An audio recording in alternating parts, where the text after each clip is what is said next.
In this video, we will go over how to set up the software for the DSC. It is recommended that you watch the sample prep video before watching this one.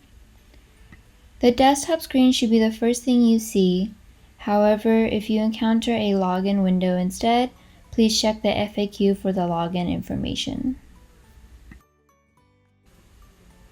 You'll want to click on the TA Instrument Explorer icon in order to open up the pop-up window, and then you'll want to double click on the instrument icon. This will open up the software, and then you'll want to click on the control button to produce the drop-down menu. Then you want to click on the go to standby temperature in order to avoid the frosting of the cell. This step is very important. Then you'll want to click on Event On to turn on the chiller. You should be able to hear it kicking on. Back at the main page, you'll fill out the relevant information for the Summary tab. Mode will be standard and test will be custom, and the highlighted section will be filled with your relevant information.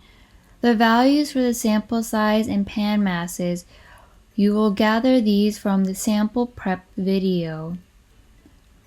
Once you have that filled in, you need to remember to check the pan mass box.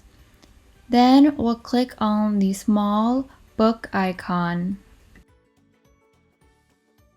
This will open up the directory where you can save your data. You'll want to save it in the DSC data folder. Then within that folder, you'll want to make your own folder by pressing the following button. And then you can choose your file names. For your file name, make sure you have the extensions .001 or .002 or .003. That is the file extension for these types of files for the DSC data. Back at the home page, we'll now move on to the Procedure tab. In the Procedure tab, we will then click on the Editor button. This will open up a method window. To make a new method, we'll click on the paper icon.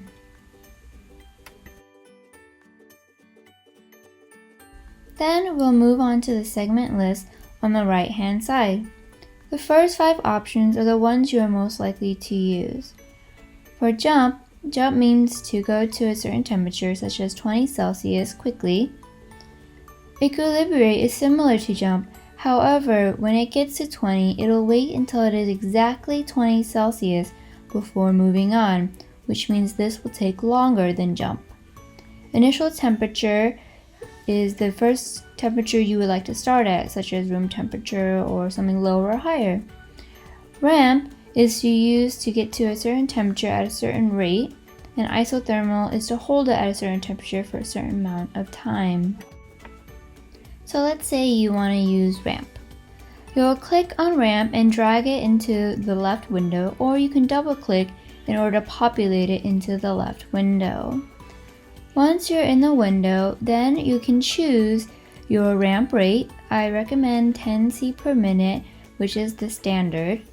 And then you want to choose your maximum temperature. There are limitations to your maximum temperature depending on your pan type. Once you've set up your method to the way you would like and you're done, remember to put a name for your method. It can be anything like test run or just XYZ, it doesn't really matter.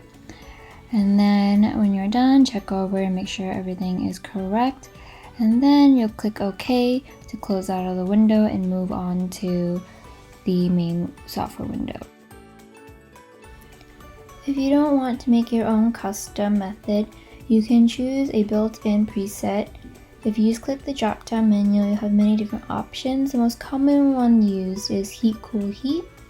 If whichever one you choose, you'll choose it and then you'll fill in the appropriate values. Once you've checked over everything and you're happy with it, the next thing we'll do is we'll click on the post-test button. The post-test parameter window will pop up. You don't have to touch the unload temperature range or the delay time. The key point here is the discard, pan, and waste bin option. the robot can throw away your samples for you automatically after the run. And if you want the robot to do this, you have to make sure to check the box. However, if you do not want the robot to throw away your samples, make sure this box is unchecked. Once you've made your choice, click the OK button to exit out of this window. Next, we'll move on to the Notes tab. Fill out your name for operator and choose your pan type using the drop-down menu. Please do not change the gas type or the gas flow value. If you would like to change the flow value, please do so in the Methods window. If you go to the bottom of the page, you'll see a number. This number is how long your run will take. Next to it, you'll see the Append button. This is to create a second, third, or fourth run. After you have set up all of your runs, we will now move on to the signal window in the upper right hand corner. You will see something called the flange temperature. This needs to be at -75°C or less in order to run. Once that is set at -5°C or less, you are now ready to run. Please click on the green play button to start your run. Make sure you stay and watch the robot put your samples into the cell, and you have to also make sure that you can physically see it starting to collect data in the lower right hand corner. This is very important to avoid coming back and realizing your run never started.